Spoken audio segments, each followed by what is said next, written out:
Good afternoon. Welcome to today's forum, Bridging the Gap, Taiwan's UN Journey. I'm Zui Liu, the MC for today.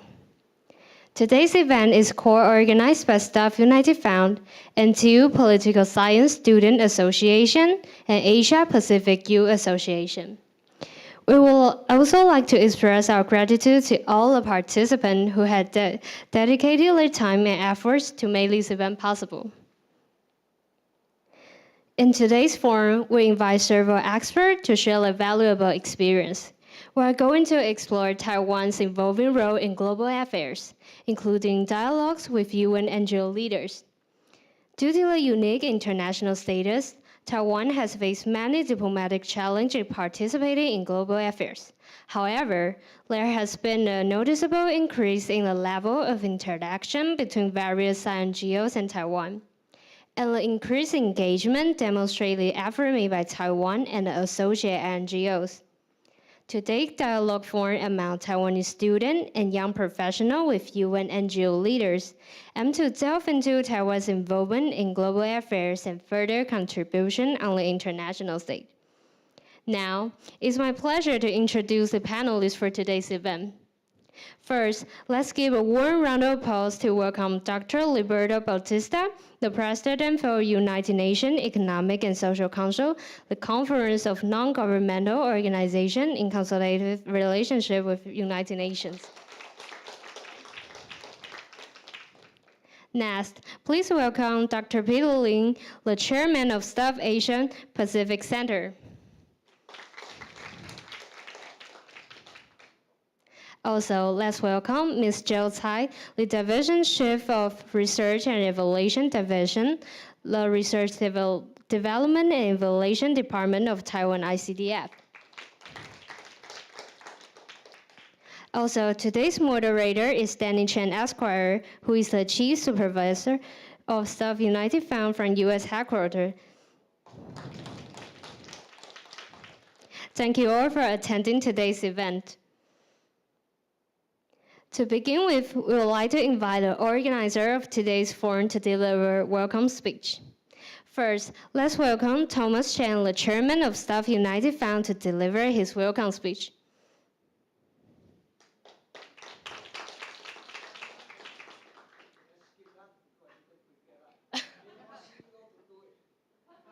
Okay, you'll be fine.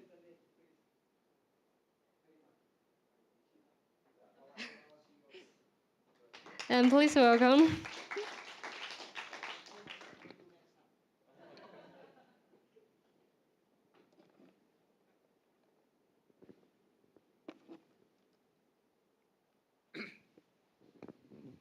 Thank you very much.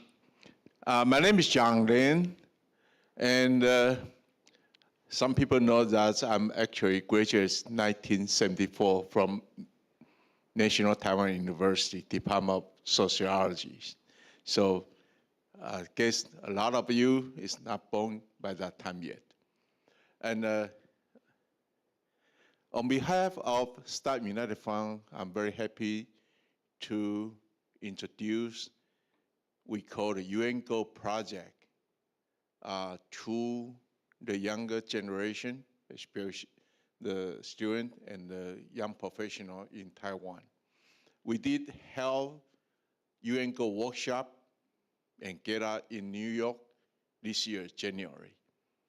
And we found that very interesting, and the younger generation, especially for the Taiwanese American communities in New York, they are so well received, and they found it's very interesting subject because, as you know, Taiwan is not a member of the UN, United Nations. And we all want to know what we can do to do international affairs, what we can involve. So this is an opportunity for the student in Taiwan and National Taiwan University, and hopefully we can have a direct dialogue with our speakers who has a consolidated status in the United States, United Nations systems.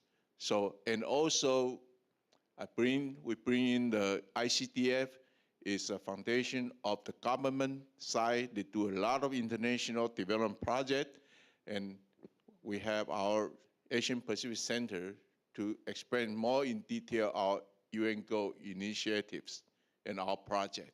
So hopefully we can create a more dialogue, and we do have a student association representative to have a question toward the comment or commentation toward our speakers.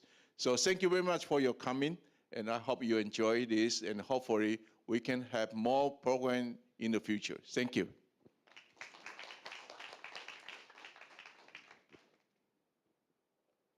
And now let's extend a warm welcome to Ethan Lin, the Academic Director of NTU Political Science Student Association, for delivering his opening remarks.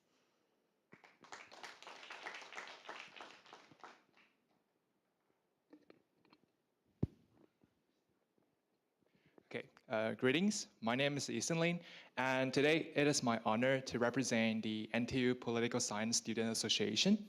So first of all, I would like to express my greatest gratitude to all of the invited guests here for sharing your invaluable experiences. And also, I would like to thank to the Asia Pacific Youth Association and the Staff United Fund for co-organizing this event. Without your support, we would not have such a great opportunity to stand here to listen to your ideas right here at NTU. So now, let's delve into the topic today. Today's topic is Bridging the Gaps, Taiwan's student journey. And over the past few decades, I believe we all know that Taiwan has encountered a lot of difficulties and challenges in international participation due to our special international status. And I believe that's also one of the reasons why we are here, finding ways bridging the gap, right? As a result, as a student who studies international relations, I'm particularly eager to know the NGO roles and its impacts on the United Nations and other international affairs. Also, I look forward to listen to the discussions among our distinguished speakers and the attentive engagement of our audience here for the next few hours. So once again, thank you all for being part of this forum, and I believe that with our deep and insightful discussions, Taiwan's future in diplomatic affairs will shine even brighter. Thank you.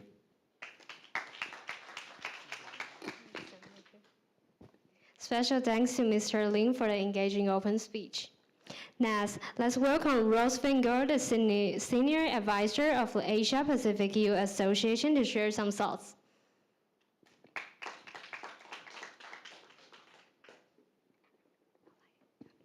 Thank you. My name is Ross Feingold, and I'm a senior advisor to the Asia Pacific Youth Association. It's my honor to see so many people here on a Saturday afternoon.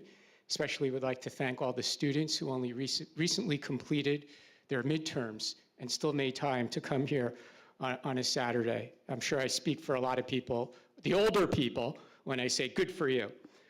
The Asia Pacific Youth Association was founded here in Taiwan by students from Taiwan as well as students from other countries around the world. We try to encourage young people in Taiwan to participate more in global affairs, and we also try to be a window for young people in Taiwan to see the world outside of Taiwan. I was reminded of this in recent days because of the APEC meeting, which occurred in San Francisco.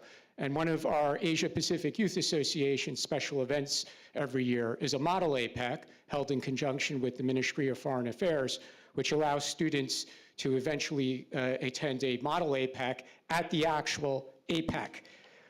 Our special guest today, Dr. Liberato Bautista, president of the Conference of Non-Government Organizations in Consultative Status with the UN, has lots of excellent experience at the nexus of the UN and the NGOs, and I'm looking forward to learning some practical things that will help Taiwan raise its international profile. I'd like to thank the Stuff United Fund and also the NTU Political Science Student Association for all their hard work with the room arrangements, and I wish everyone a fruitful event this afternoon. 谢谢大家.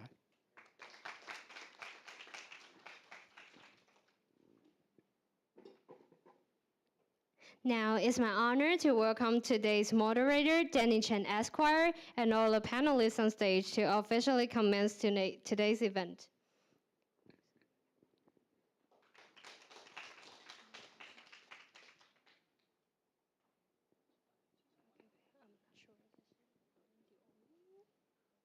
Okay. All right.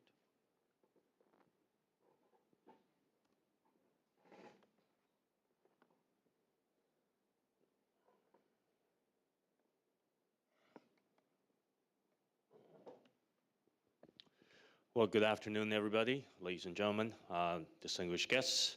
And first of all, as have been said earlier, thank you for coming on a Saturday afternoon. And what a wonderful job our MC is doing. Let's give her a round of applause.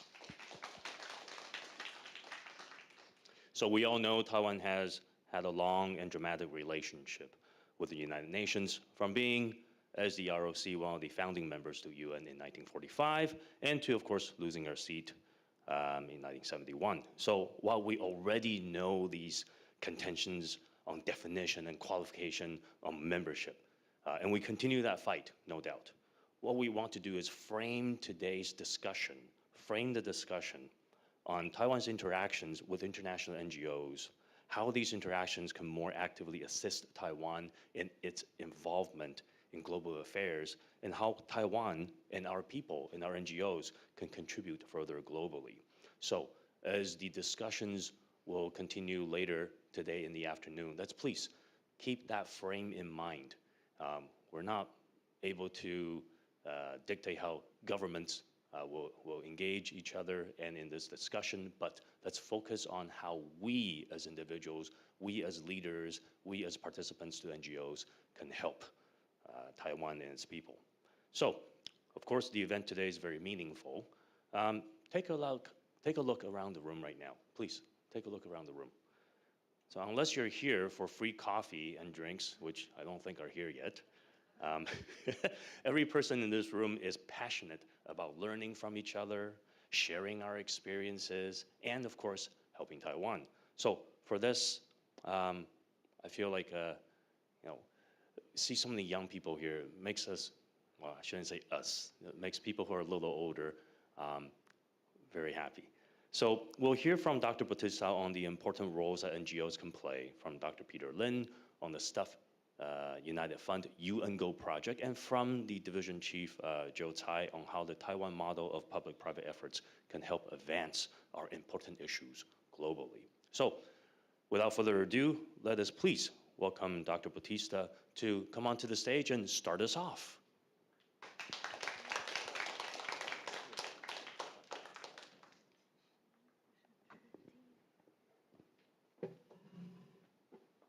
Would you like to use the podium or the PowerPoint? PowerPoint? Okay. Is there a remote or I'll We be? can gather before it's over here. And this is for you. Okay. All right. Thank you. Got everything you need. This is the forward. Yes, and I will open with a song. I think it's still on. Yeah, I think it works. Okay. Good afternoon. Thank you very much indeed for being here on a Saturday afternoon. I'm the only person standing in the way for you to party on a weekend.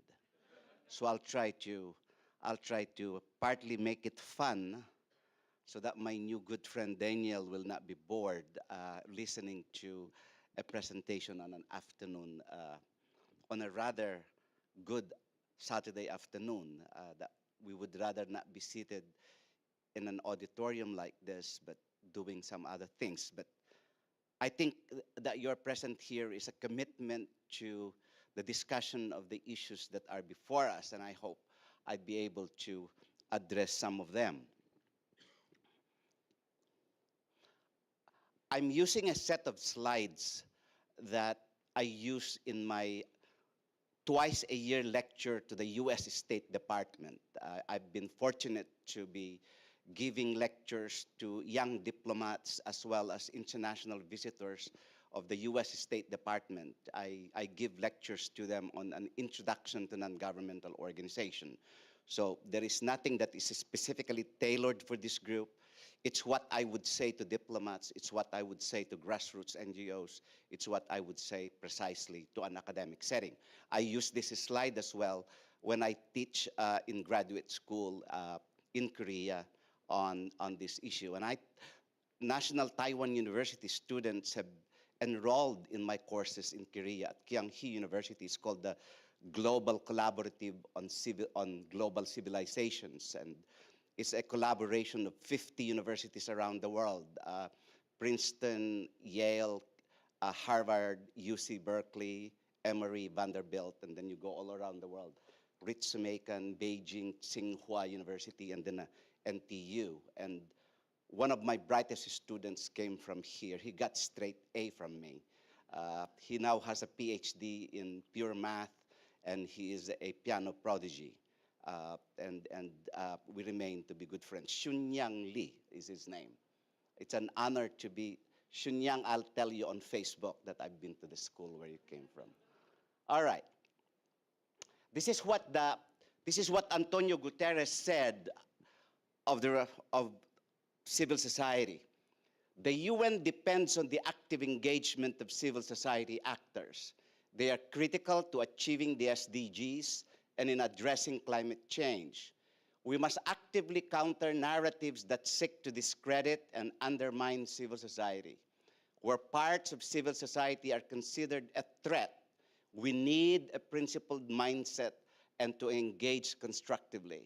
Where civil society actors form an indispensable part of the landscape of collective action, we must design and implement our programs with broad participation in mind. Now, a few secretaries general before, that's prior to Ban Ki-moon, Kofi Annan, it's just my particular bias, he is the most loved of all the secretaries general, and this is what he said.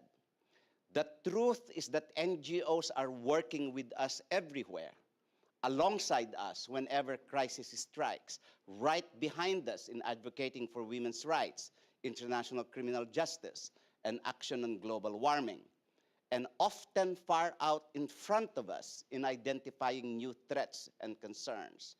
This is certainly one of your most important roles, he said.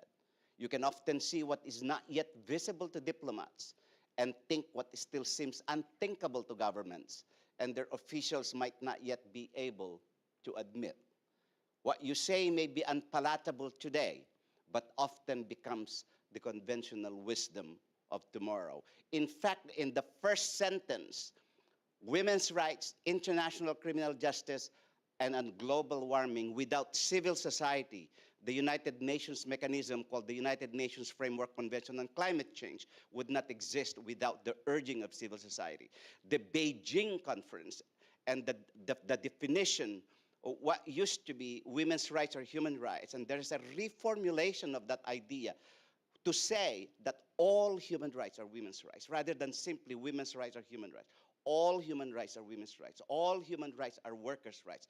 All human rights are migrant workers' rights. All human rights are indigenous people's rights.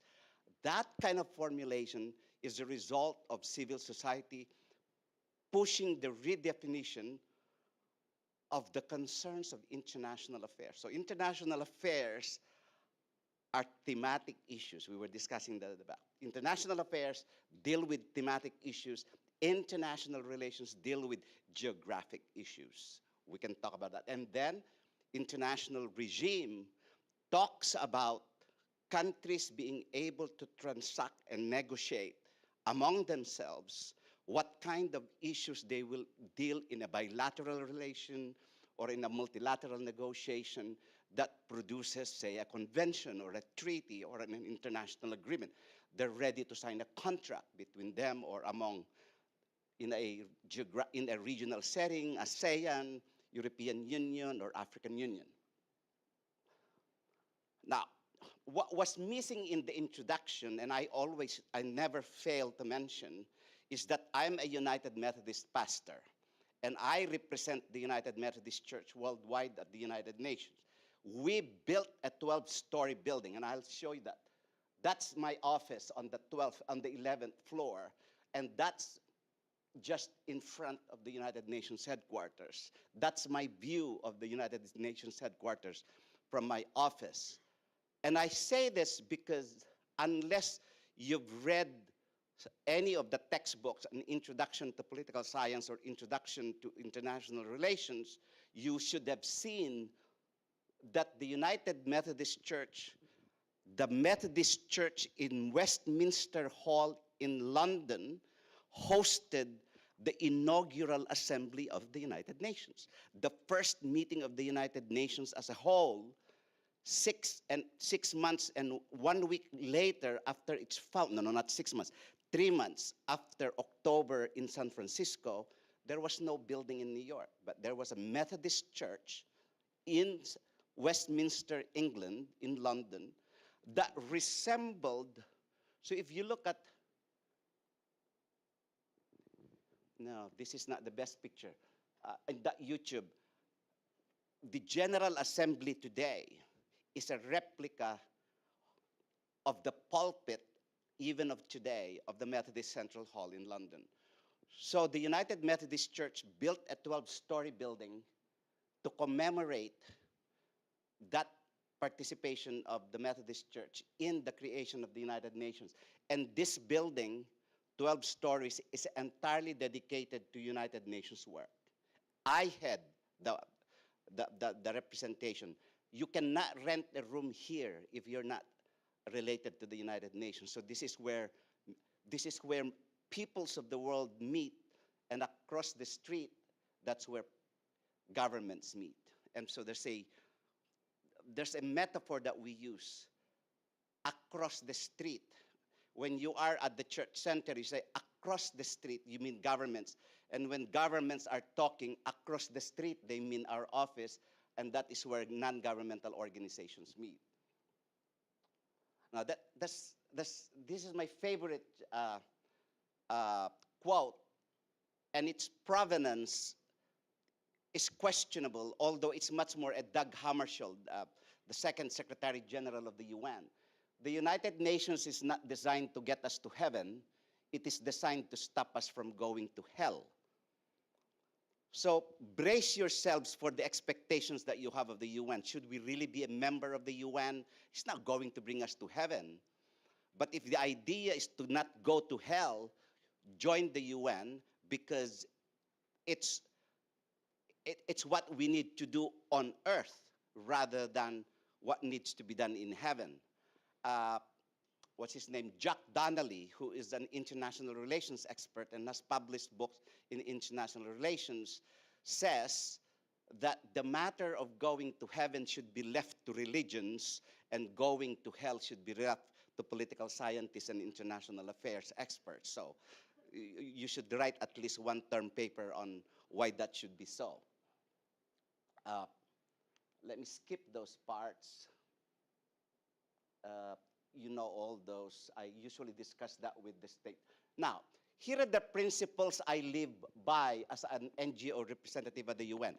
And this is my 42nd year representing. I've been in that building for 27 years, and prior to that is at least 13 years. So I've been working in the NGO field for 42 years. And these are the principles in which I live by. And it constitutes what I call the power of co, which is consultation, which refers to the United Nations system and related international bodies. That's why you would see that the highest relationship an NGO can attain at the UN is a consultative status. But you would notice, actually you used the word status. You would notice in the name of Congo, Conference of Non-Governmental Organizations in Consultative Relationship, because the membership of Congo is composed of a little over 500 NGOs in consultative status, but also a little over 100 that are in associated and observer statuses. In other words, if you cannot get an ECOSOC status, you can get an observer status with UNICEF, observer status with World Health Organization, with ILO, with the Framework Convention on Climate Change, with WTO, with World Bank. So those observer statuses And if you get those, you qualify as an associate member of Congo.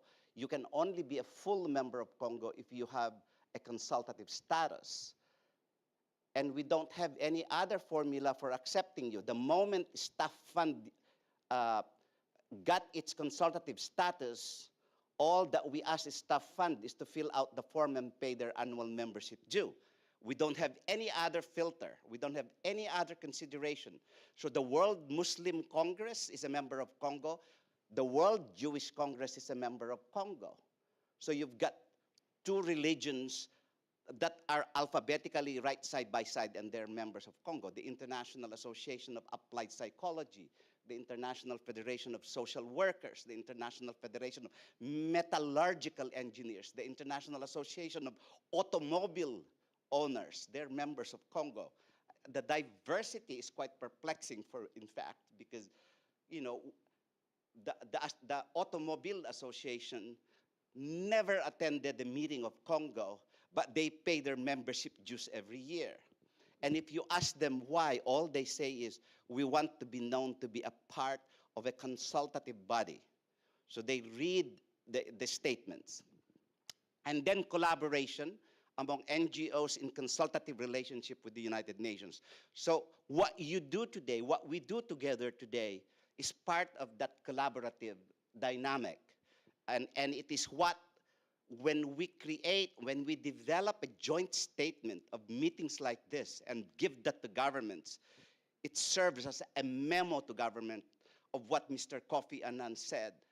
Perhaps what NGOs say is what a diplomat wants to say, but is constrained by their position as diplomats.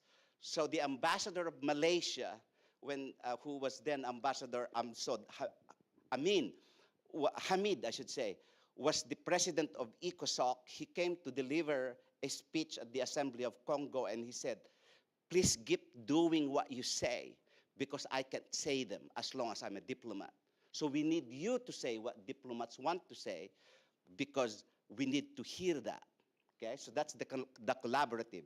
And then the cooperation, and I'll deal a lot with the cooperation later, because it is among like-minded civil society without necessarily an ECOSOC or an associated status. In other words, other NGOs outside of the multilateral system.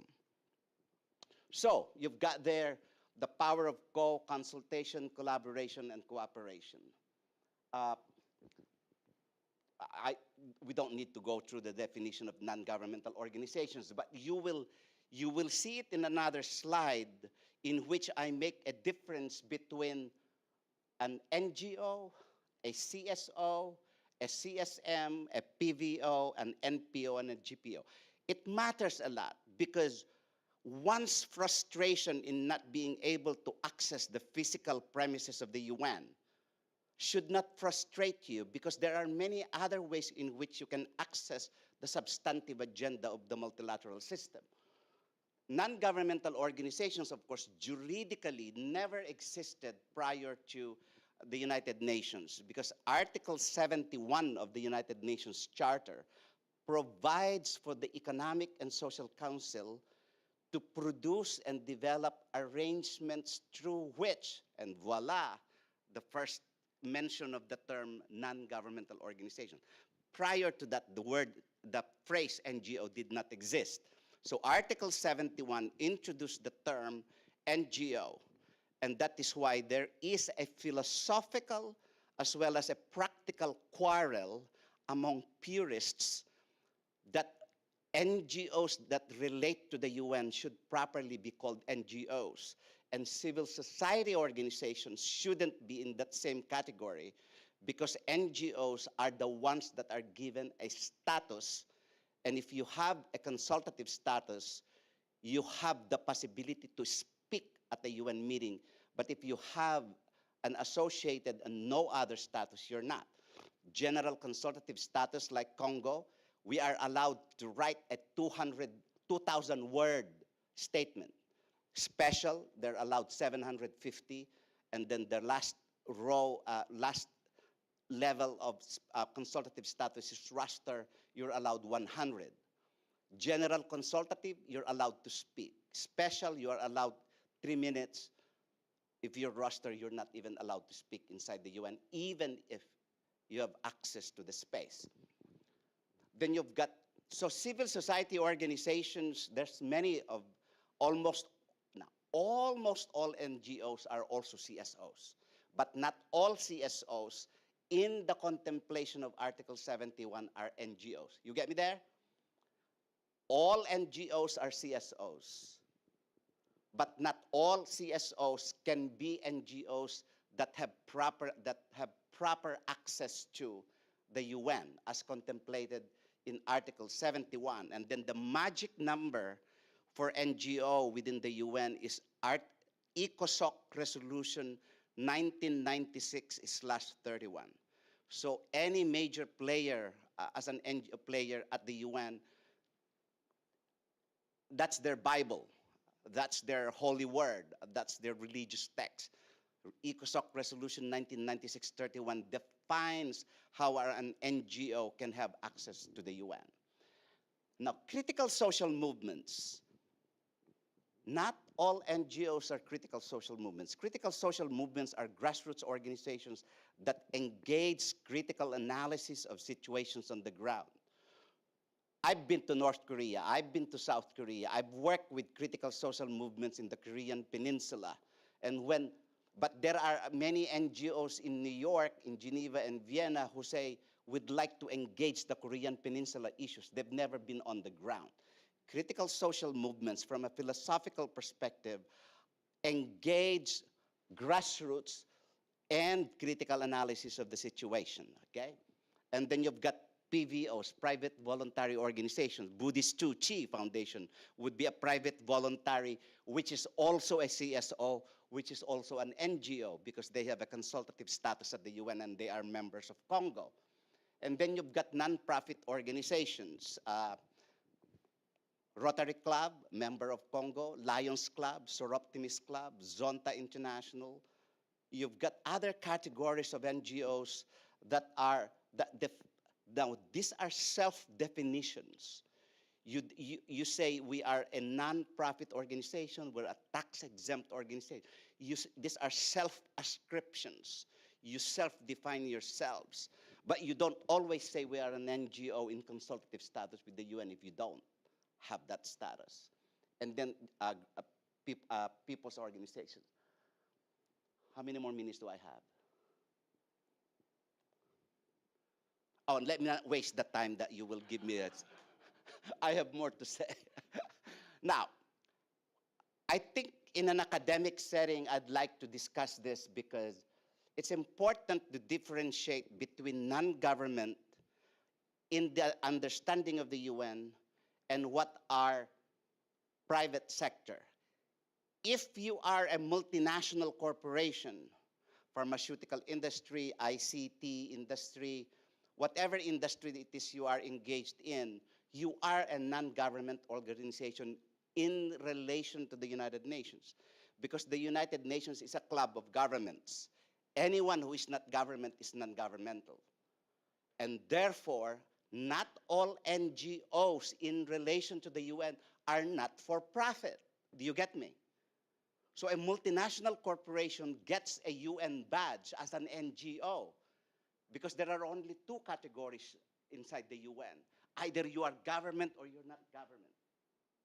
So again, it muddles the conversation because in a meeting 15 years ago, on my right was the CEO of Pepsi-Cola, on my left was the CEO of Tata Industries. They're both billionaires, and I was seated with them as NGOs, and I said, so that night, now this is my story, Peter. That night, I went home, and I was on a high because Clinton was 2 tables away, Al Gore for the climate change, and then Bill and Melinda Gates were there. It's a meeting of NGOs.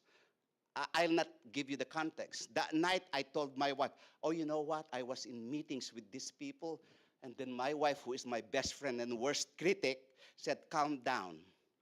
You took the bus and subway going home. They all took their private jets and limousines. So you're not in that same category, and you're right. So the category of NGO, when you meet them inside the UN, they're not all nonprofit. because NGOs, multinational corporations are equally NGOs because they're non-government. So, but there's also another category of NGOs vis-a-vis state actors. So NGOs are non-state actors. That's another category. And that's why in an academic setting, I want you to consider the distanced relationship between NGOs and their governments.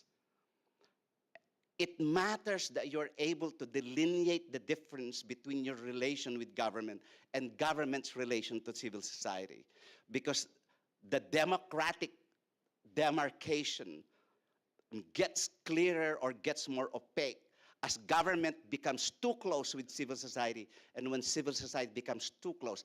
And that the opaqueness creates a situation in which advocacy for one issue or a particular issue is not as clear as a civil society position because it becomes a joint position.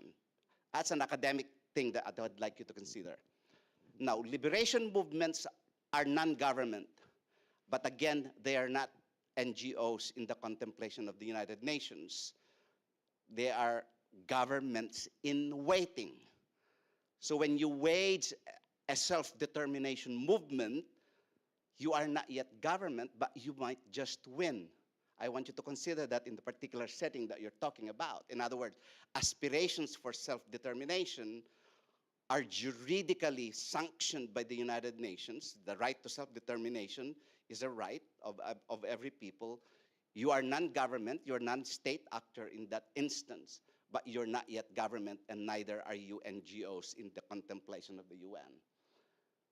Then you've got geographic NGOs that are regional, international, transnational, local grassroots. And then depending on your thematic foci, you can describe yourself. So if you are an NGO in general consultative status, that means to say that in the alphabet soup of thematic and geographic issues, you demonstrate before the international community that you deal with as many of that alphabet soup. If you are special, that means to say you may be A, B, C, H, J, Q, R, S, Y. So it's special, and roster means a very specific role. And I've got examples. I'll just give you a quick visual memory of what would have been discussed so that I don't have to speak any longer than necessary. I would like you at some point, maybe I'll give you a copy of the slides. Anyone who would like to have a copy, you can get a copy of this. The way I formulated them are my own, but you will recognize I don't have patent to this language. So you can have it for your, but I'll end it by saying, you're familiar with the legacy of Westphalia? In your history, the Treaty of Westphalia was the treaty that created the modern nation state. The idea of wiring Christian churches in Europe, and the warring lords, they wanted to separate church and state, created the boundaries that eventually created the notion of sovereignty. So the legacy of Westphalia created the notion of sovereignty. And what that created as well, what that created is the United Nations. The Treaty of Westphalia and the Westphalian legacy is an archaic, outdated legacy. And therefore, a new multilateralism is needed in which traditional notions of sovereignty must give way little by little to global commons issues, thematic issues, international affairs. Governments at the moment want to collaborate. They want to collaborate on an oceans regime. They want to collaborate on space regime. They want to collaborate on human rights regime. They want to collaborate on climate regime. But they don't want to deal with geographic issues. the merger of two countries. But that's the legacy of Westphalia. What used to be warring countries, what used to be the Austro-Hungarian Empire, get divided into several smaller states. So the Westphalian legacy is archaic and old. Perhaps the new generation today can reimagine what new multilateralism, what the UN calls multilateralism 2.0. That's my response to the issues that perhaps you were raring to hear from me, but I didn't say.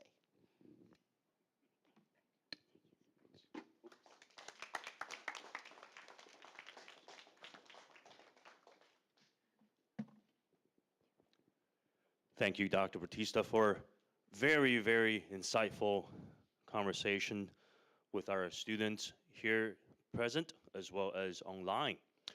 Now, coming up next is our very own from Stuff United. He is Peter Lin. He is the chairman of the Stuff Asian Pacific Center, and Peter is going to share with us what the Stuff UN Go initiative is and our global charity projects. So, Peter, please come on up, take the stage.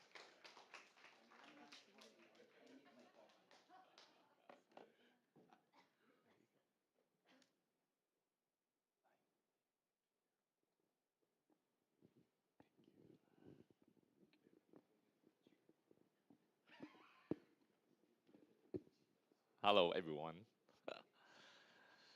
It's good to be back to NTU. As our CEO of our Stuff United. So he graduated, next year will be 50 years. Next year for me is 20 years. You know, time flies, but really, it's really good to be here. So I'm Peter Lin. My Chinese name is Lin Jinglun. Today I'm standing here. Thanks for this APYA invited us, and also Taida 政治系 kind of co-organized this event. So my job today here just to introduce you Stuff United and our projects UN Go. But I have something also want to tell you today. It's not just about how the NGO operates, but a little bit about why we're doing this. So yesterday, last night, we have an event. So at the event, I really just share what I just pretty much just learned just in the past couple of days. Congo. So this year is the 75th years anniversary of Congo. The mantra of that Congo is really right now we should defining our present and then shaping our future.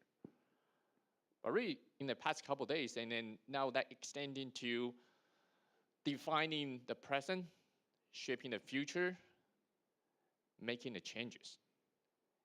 Now, okay, so today I also want to show you that this is a time, if you want to get involved, this is time. Doesn't really matter you are a freshman, doesn't really matter you are ready to graduate from your undergrad, or you are like me, already 20 years from my college life, still now is the time to participate. I'm not in international affairs, political science. I studied computer science. And then I move on to study mathematics, and I move on to the financial industry. Now I'm standing here because there's nothing, not like little things that are too small to do. It's always something you can contribute. And just like we are sitting here, and then we are building up some kind of momentum. Okay, so enough saying. So that's me. I'm now the chairman of Stuff United Asia Pacific Center 世台亚太中心。我是现在的理事长。Okay, and I'm also the adjunct faculty at Johns Hopkins. So to introduce Stuff United, we have some core values. So STUF stands for share, trust, unity, and family. So that's really the value we want to bring together. Our headquarters in New York, we established in 2009. And then we have a center in East Africa, in Uganda. And then, as I mentioned, I'm here represent the Asia Pacific Center. So we just started 2 years ago. So we have projects really connect internationally. So here you can see that we have this project. So we list some. We have the exposure in those countries or regions. But how do we do that? So at the center, you will see that's our Stuff United Fund. Let me start from the top right. The reason that we can have the extension or the connection of the resources to the global and get to the local society or the local government or local NGOs is through that we have a strong Chamber of Commerce network.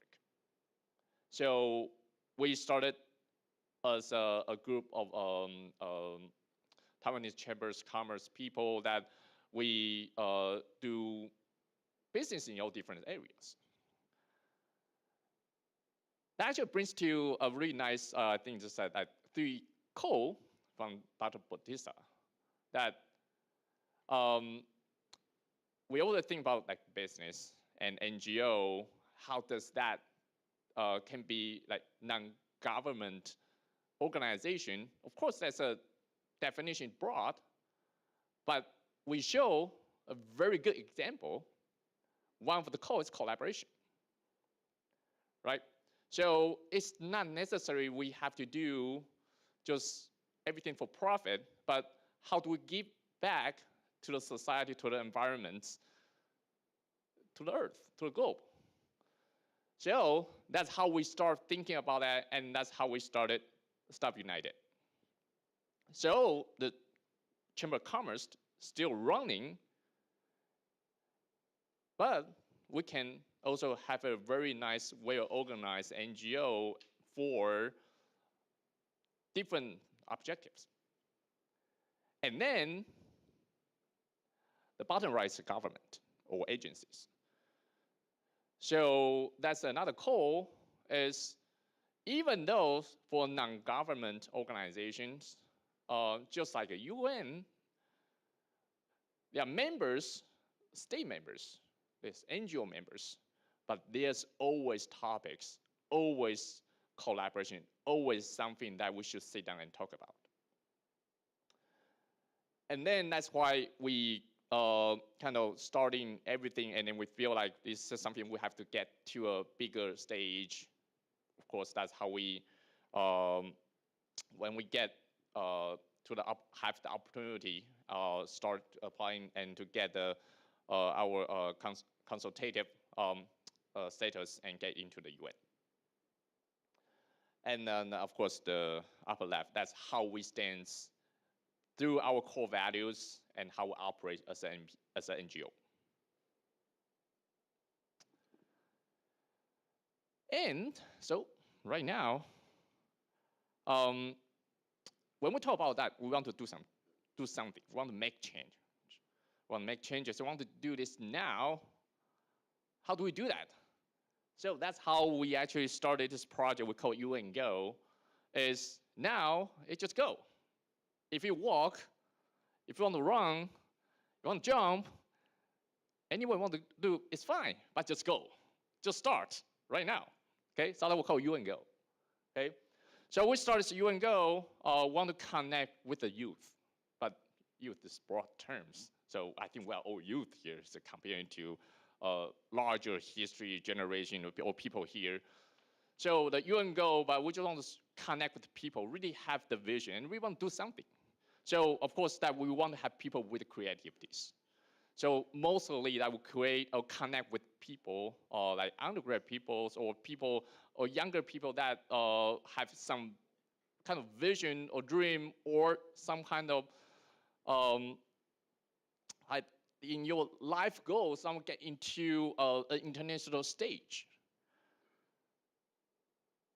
We know there's a challenge here. That's for Taiwanese. That we always want to get to an international level, but we know we have our challenges in our political status. So through an NGO, we think this is actually a very good way for you to get into how to actually connect with the international affairs. So so our UN goal. Oh, I think that's a history. Let me see. I can skip that. Oh, it didn't include that slide. Let me just. So how to participate that is just so through either our Asia Pacific chapter or just directly through our the US headquarters. So we offer a good opportunity for you just first to get involved. And then we have a associate directors program. So if you can commit more, we invite you just to kind of get involved with our work on the international level. So, and then through that, the UN goal is not just kind of slogan, you actually get into the UN. So that's actually how we started these initiatives, and that's will show you how does the, we're going to show you how we have a few examples, actually, how we can achieve that. And then this is actually the timeline. I'd actually like to start with the next one. Oh, yeah, it's this one. So 2010, that we joined us the UN, the Global Compact that would start as a UN NGO member in UN, and we granted us this the special consultative status by UN ECOSOC. So you will see the years by year. This is 10, 16, 17, 18. The next slide, like 19, 21, 21, 23. A lot of things here, but that's the timeline you will see. Initially, that's how hard to get things started. In the past, over 10 years of Stuff United started in New York. For the first couple of years, everything moved so slow. But once we get into the certain momentum, you see that we start getting into all different type of events, and then that just shows how we can impact, showing how the influence that we can get to the international level. And then you can see, yeah, that's how we start building up more and more, and then of course, 2024, we expect much more. So in 23, we already done so much. In January, so here in New York, we actually set up this our International Charity Gala, and actually also that's also kind of connect with the topic with the UN goal. So we connect. We invite some ambassador from UN, some officers. This is the photos. Okay, so you can see we have the UN goal, the background, and then so that's in January, and start from that. In March, that we have an event for the Commission on the Status of the Women Convention. So that's actually when we have this event. I believe it's a parallel events, right? So I didn't show here. So we also have events actually organized in the UN. And then at the similar period of time, Christina, that is one of our examples. She joined us as associate directors, and then so start working with us, and then and she being able to get into the UN, and then join this the Department of Economic and Social Affairs. And then right now, because of this the commitment, she's now at UN. She can also organize and call meetings in UN. So it's not just participating the get involved, but now he's also making impact by leading. That's also a very good example here. So that's Christina. And then in April, that we have so our staff ambassador Fu Mei. So she kind of conveying all this the 原住民 issues, and then to UN. And then still in April, wow. So still in April, and then it's about actually it's the meeting actually is organized, I think, also by Christina, I guess. Yeah, so he's organized, and this topic is on the connecting the dots in climate finance. And this is me, and then move on to May. So I represent Staff United and met Dr. Bautista in Thailand during this the RCAP meeting. And in May, that is a big event, not just UN. So we also participate the WHO meeting. So we also organize a side event. We invite 陈建仁院长 and also 翁启惠院长 to talk about, of course, Taiwan's the achievements in during the COVID times. Not just about kind of in the whole as a nation that how to get involved with putting all resources, like even the making the mask. How do we actually collaborate and to make sure that we have our own vaccines and all that, and how do we fight for this pandemics, not just the virus, but also the social pandemics. Okay. So this is the photos. And then in July, actually it's get into a heavy season in UN, and you can see that. So here is the TECO in New York, 纽约经济文化办事处. So that's we also organize an event there. So here, and we invite those important guests. So from other country. So kind of fast forward to now, from September, October, and now we actually have even more events to get involved. And just in the past couple days, I say we actually in Taiwan, and we organize charity events that were connecting to Ukraine. So something that we want to make an impact, but impact is not just by talking and showing the slides, even though it's a lot of things that we just don't have not much time to tell you what the details we're talking about.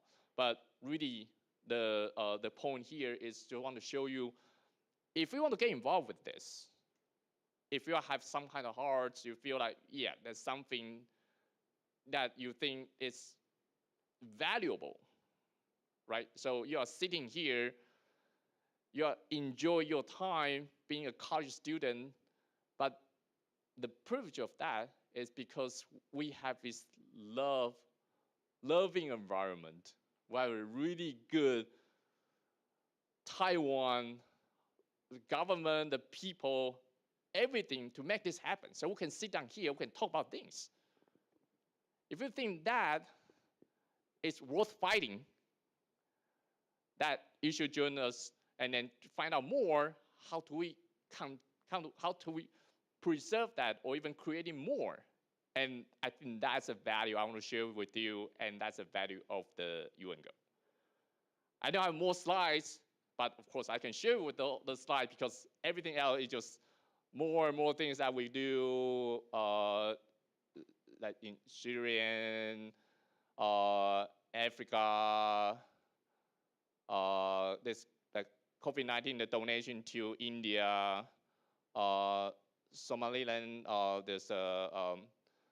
and then so things like that. So I just don't want to go through all the styles. This is Ukraine. So those are the photos. We actually donate an ambulance to Ukraine, Turkey, and then and we have some other projects get involved with the education. This is one of them, Coding International, just show this coding, just teach programming. And then so that's just my sharing for today. Really, if you want to make a difference, you want to make some changes. So hopefully today I can inspire you to join us. Thank you so much. Thank you very much, Peter. Thank you for sharing. Yes, and indeed, if you want to make a difference, just do it. That's what Nike said. Yes. But Stuff United says, just go. Thank you, thank you. So, as we get the next set of slides up and going, let's see. I would like to now invite onto the stage Jo Tsai. She is the Division Chief at Taiwan ICDF, Partnership and Development Division, Research Development Evaluation Department at the Taiwan ICDF. And her topic will be on the Taiwan model, Public-Private People Partnership for International Participation and Better Contribution. Let's welcome Jo.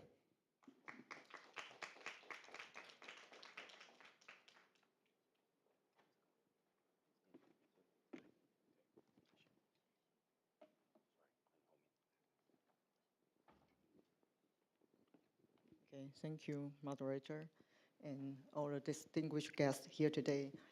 I'm Jo Tsai. I'm the Division Chief of Research, Development, and Evaluation Department at Taiwan ICDF.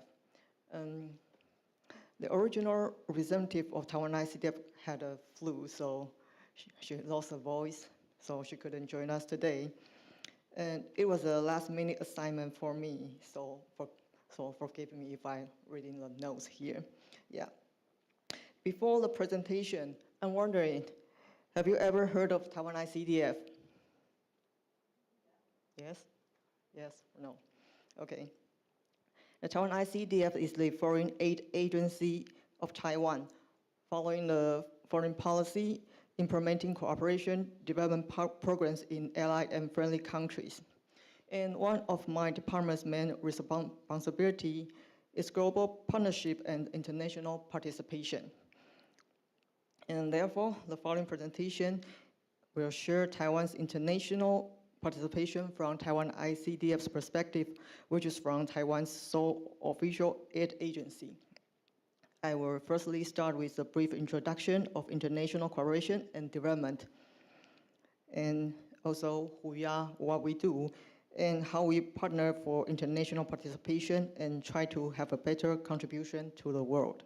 Yeah. Okay. What is international cooperation and development? Maybe some of you may be familiar with.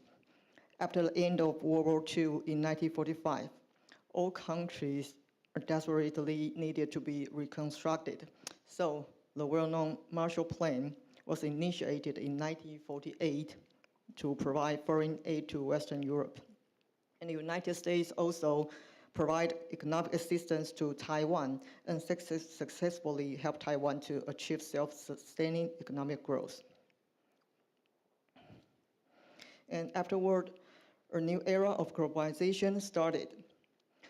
Global governance has become the main theme of the global community. So you can see that in the year 2015, the Sustainable Development Goals succeeded the MDG, which is Millennium Development Goals that at the UN Sustainable Development Summit, and sets the common goals of the world's cooperation and development. Okay, and next is ODA. Okay, so what is ODA? Official development assistance is defined as a government aid that promotes and specifically targets the economic development and welfare of developing countries. And as you can see that UN suggests that DSC countries should provide 0.7% of GNI for ODA. And however, that global average is only about 0.6 in 2022. And how about Taiwan? Okay, 0.05% of GNI, and in which the 10% of the 0.05 were implemented by Taiwan ICDF. Yeah. Okay, so who are we? Yeah. The Taiwan ICDF, as I mentioned earlier, is Taiwan's sole official aid agency and play a key role in Taiwan's ODA. With our headquarters in Taipei, we currently have 82 ongoing projects in 33 countries, with 21 technical missions and around 250 professionals stationed in the field. And given Taiwan's own journey from the developing nation to one of the world's economic powerhouse, we are dedicated to boost socio-economic development, enhancing human resources, and promoting economic relations with partner countries through human capital development, financial services, and technology transfer. And since 2015, we have aligned our strategic plan with the UN Sustainable Development Goals. And next, what is the scope of our projects? Like, as I mentioned, that we have 6 priority areas, which is, as you can see, agriculture, education, environment, small and medium enterprise development, public health, and ICT, information and communication technology. And as we have lots of projects ongoing. Yeah, I'll give you some short, brief introduction. Yeah, maybe about the agriculture. Agriculture has played an important role in Taiwan's economic development. Our agricultural technology is world-renowned. Since the first group of agricultural specialists was dispatched overseas, which was in 1959, yeah. Projects in agriculture has been an important foreign assistance aspect of Taiwan ICDF. Okay, so you can see on the slides that is a photo from Palau Aquaculture Project. The project will increase the milkfish production in Palau to meet the local need, and we will transfer the technology to local government. And okay, maybe some example of the education. Education is an essential tool for achieving sustainability. We have been providing partner countries with human resources capacity building, including higher education scholarships and training workshops for nurturing talents and professionals. For instance, okay, the Health Minister of the Republic of Marshall Islands and the Ambassador of St. Kitts and Nevis to Taiwan were all our outstanding recipients of scholarships. And okay. And next, I'll go into the partner part. Yeah. In order to explore new opportunities and expand our project impacts, we integrate resources to maximize the effectiveness of related initiatives and strengthen partner countries' ability to tackle their challenging issues. For instance, we have long-term relationships with many regional development banks, allied countries, development agencies, NGO, and academia. And this is the approach that we are using. And first, we're going to identify the potential partners, and then we'll build a mechanism of regular dialogue to deepen our partnership and to facilitate the further collaboration. And then maybe we'll try to initiate cooperation in areas of mutual interest. And eventually, we'll lead to joint announcement of new initiatives. Okay, here are some examples I want to share with you. The first one is like-minded countries. Taiwan ICDF and headquartered and the USAID Pacific Island and Mongolia mission has started our partnership since 2020. Okay, we have working closely through regular level meetings. And to date, we have co-hosted several workshops, and we have co-created projects. We also co-founded Pacific American Fund to support civil society organizations to advance locally designed and locally led development solutions in the Pacific region, yeah. And we also co-advocate in an international arena. Joint side events on COP26, United Nations General Assembly, our Ocean Conference, World Health Assembly are all good examples. And the second case is work with like-minded NGO. The World Farmers Organization is a member-based association bringing together national farmers organization and agricultural cooperation from all over the world. And since agriculture is one of our priorities, we together cooperate to promote the Climate Makers Initiative to enhance the position of the farmers in the global political discussion on climate change. WFO is also an observer to the UNFCCC, and again, we have brought our mutual achievement on COP26 and COP27. And the third one is the Regional Development Bank. Although ROC, Republic of China, Taiwan, is a founder member of Asia Development Bank. However, due to a pressure from China, our membership name was changed to Taipei Common North-Based China, yeah, which made it very difficult to deepen our cooperation. Well, since 2020, we followed the approach that I mentioned in the previous slide. Both organizations started with the knowledge exchange, knowledge sharing webinar to learn more about each other's and the sectors that we might be able to explore more of cooperation possibilities.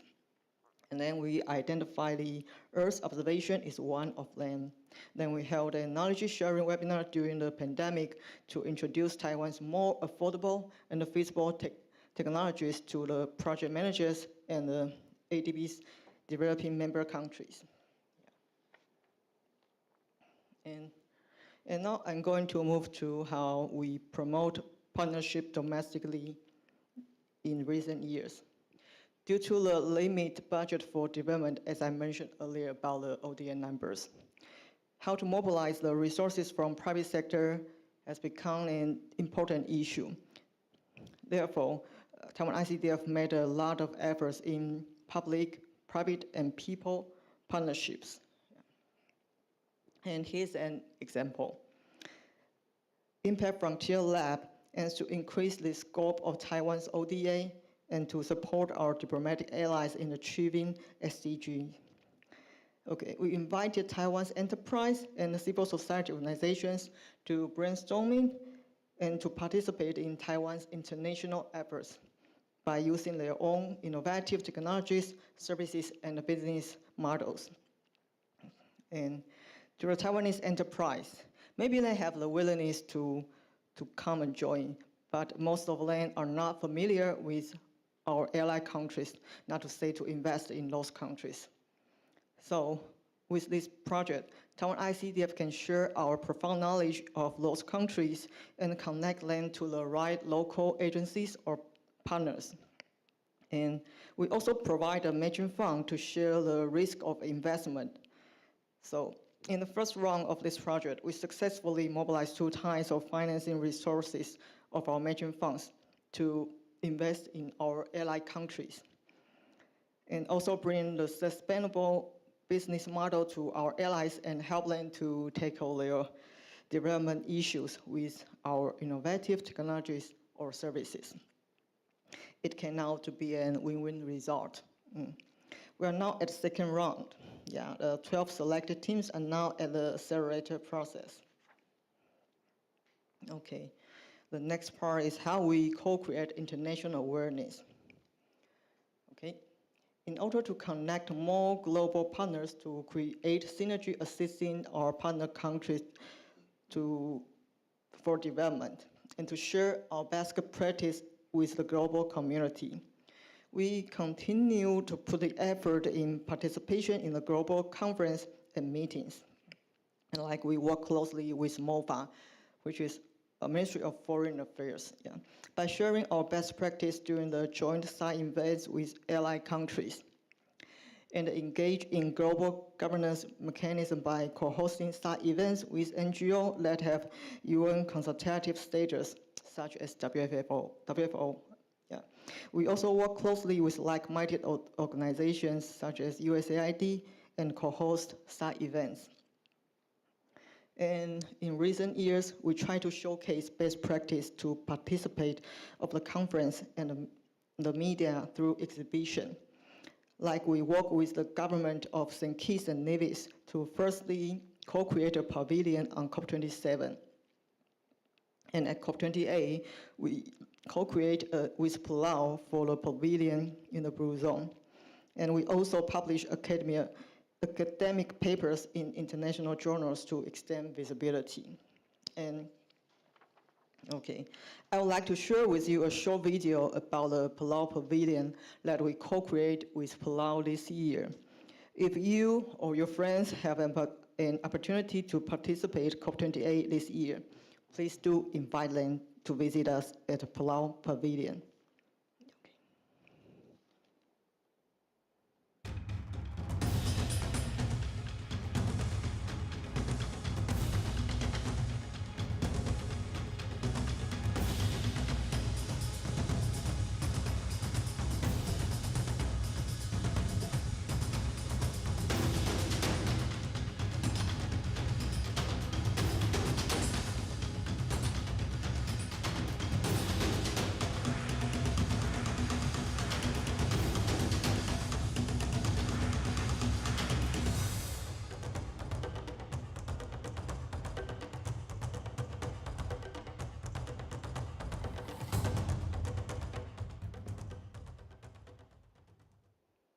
Okay, so have anyone discovered Taiwan from?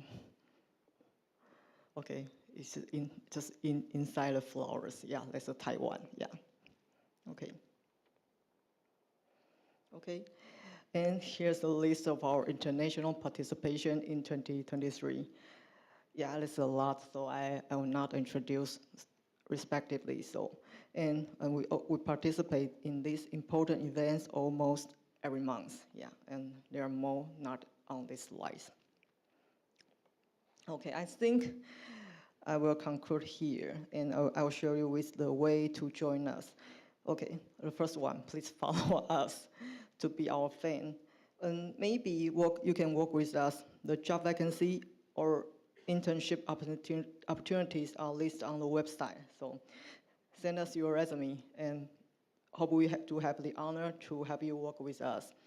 And also, if you want to support us, please make a donation. Okay, thank you. Thank you very much, Jill, for sharing that with us. I'm sure a lot of people have learned new things, especially from that slide. So we are kind of running on time, sort of. Time's relevant. Some will say irrelevant sometimes. But we're now at the stage where we would like to invite our three speakers onto the stage in a very relaxed setting. You'll be seated, you don't need to stand.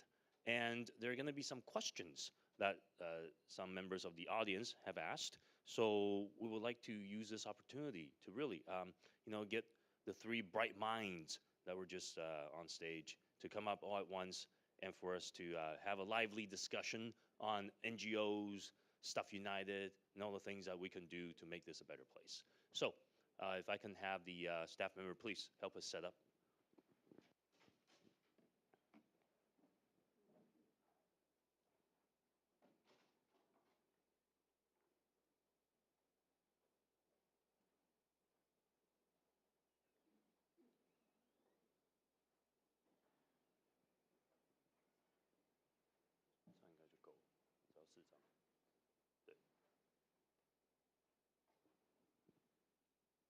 Great, could we have Dr. Batista Dr. Peter Lin and Jill, please come back onto the stage.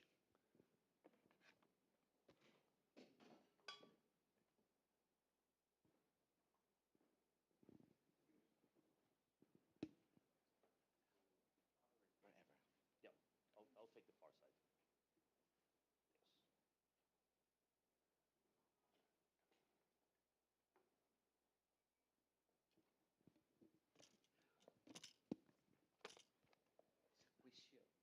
Yes, this is a quiz show, and we have the 3 contestants tonight, and their names are Bob, Jim. All right, so we got some really good questions here, but here's one that really pops out. So this is a question for all 3, okay? I know Peter has touched on this in his presentation, but Taiwan has limited official diplomatic ties. That's the reality. However, this limitation can also be seen as an advantage in that NGOs can possibly form corporations and drive messages without being tied down by official diplomacy. I think, Dr. Batista, you mentioned that sometimes officials are not able to deliver messages that potentially NGOs and private parties can. So, when reality gives us lemons, we need to make what? Lemonade. What are some of the immediate and actionable items that Taiwan-friendly or Taiwan-specific NGOs can take in this regard? Should we start with first?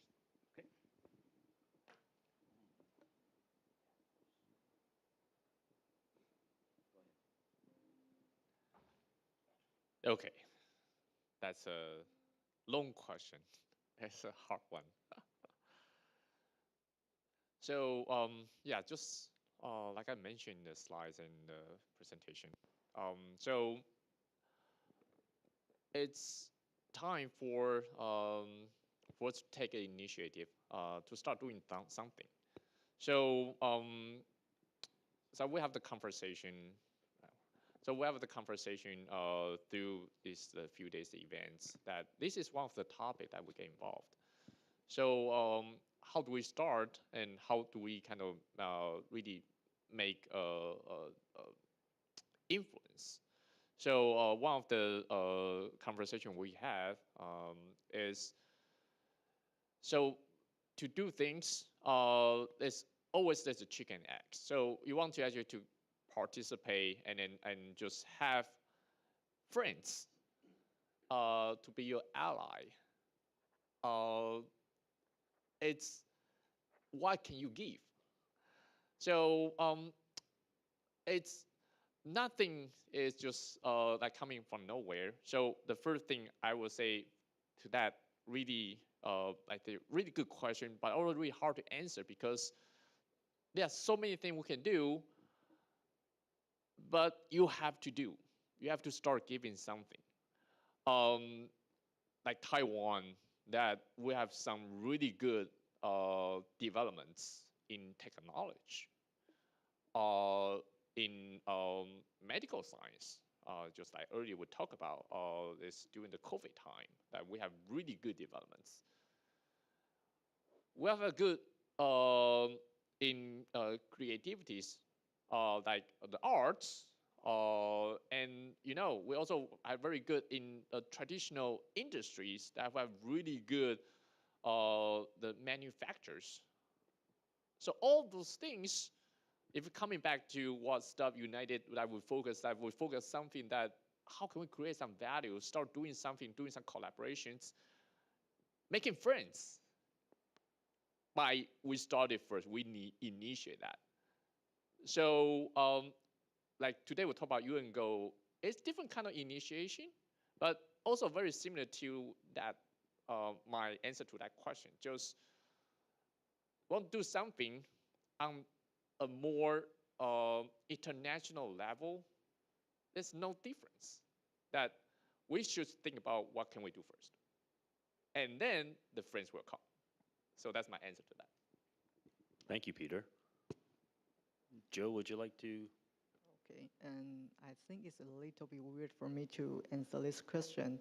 And I had limited time in the presentation to share with you so about the projects or cooperations we have done or we are doing. But we have a lot of projects doing in our allied and friendly countries, and we are doing a lot and trying to make them develop. We are an ODA organization, so the end of our the goal of our organization is trying to make some cooperation development. So we've done more, and we want to be known by you, and that's why we need you. We need you, and we need NGO to help us, to be seen. Yeah, that's my. Thank you, Joe. Dr. Batista? What I was going to add is a continuation of what I have discussed in the previous meetings yesterday, and of course, many of you perhaps were not there, but it has to do with access to the premises and the promises of the UN. Let me extend the metaphor that when they give you lemons, make lemonade, which is in the question. If NGOs are not allowed to get inside the UN, get the UN and government diplomats to the church center where I work. So you see the metaphor?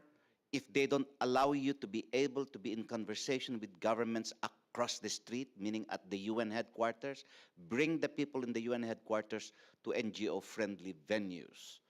So be creative in bringing the idea, the agenda of civil society. So that's the way to, and I don't use this word very lightly, that's the way to subvert the strictures of the sovereignty question, which is to say, and I'll give you an example. My office is where UN officials would come and talk on North Korea and South Korea issues.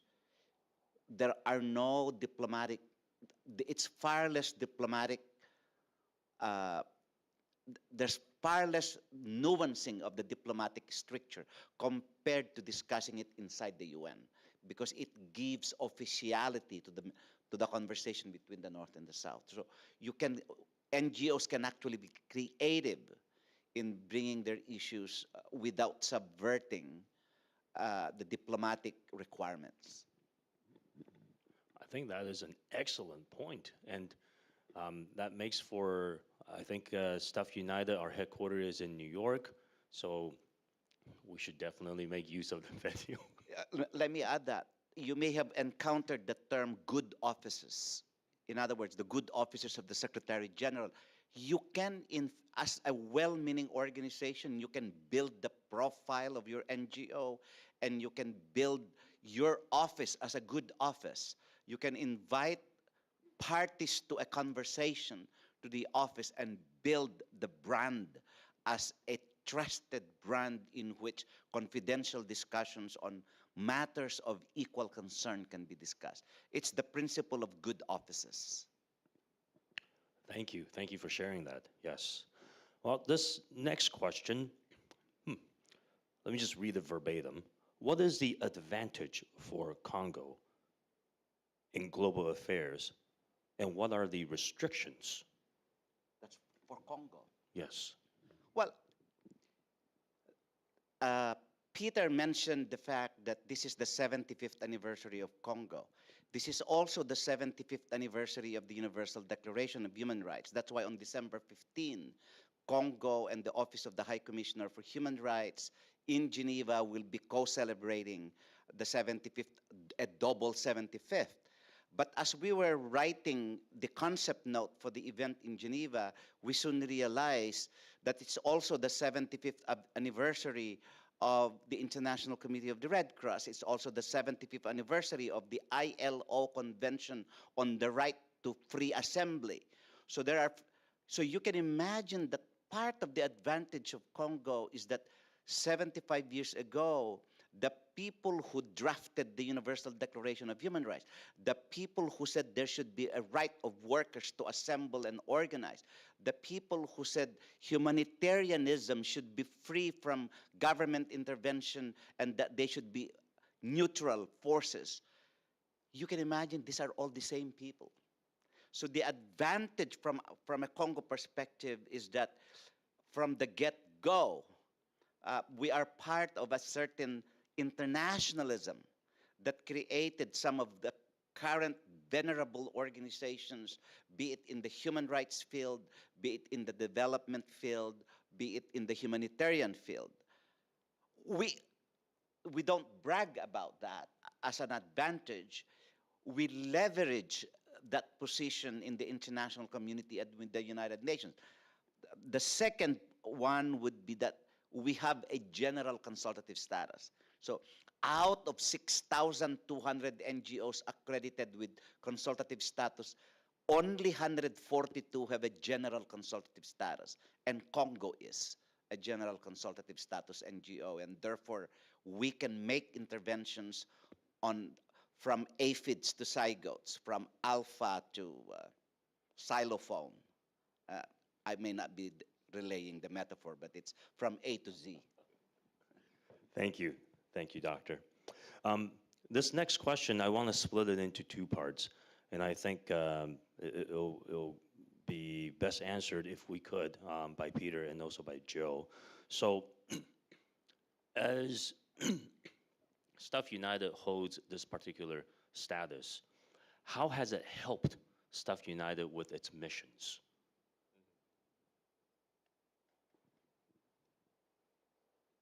So this the mission. So the stuff really we share this the core value. Want to do things. But coming back to a very important root that we're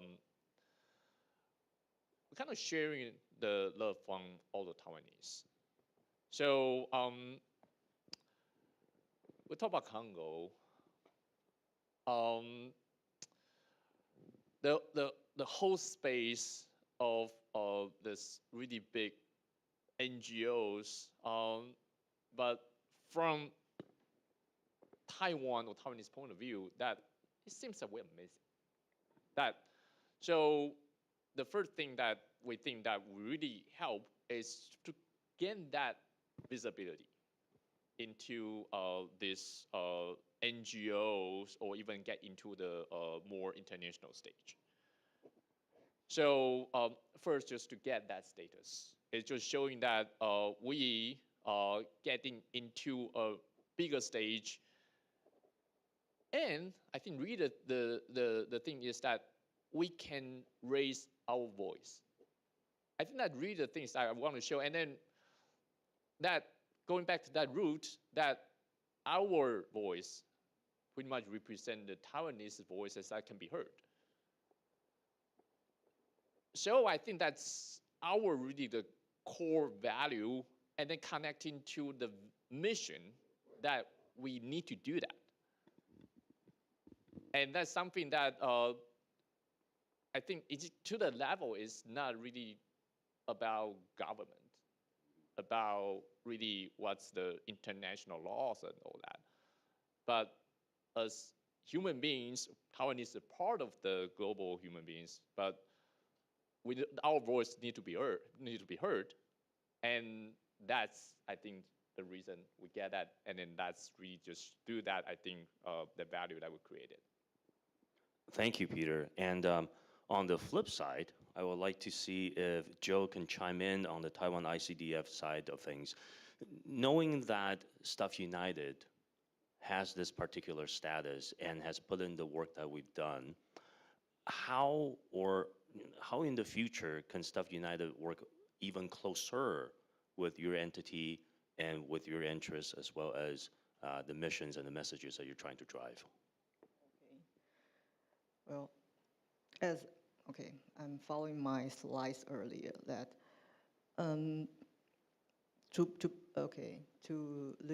the original mission of my organization is as I said, is to make some difference for our partner countries.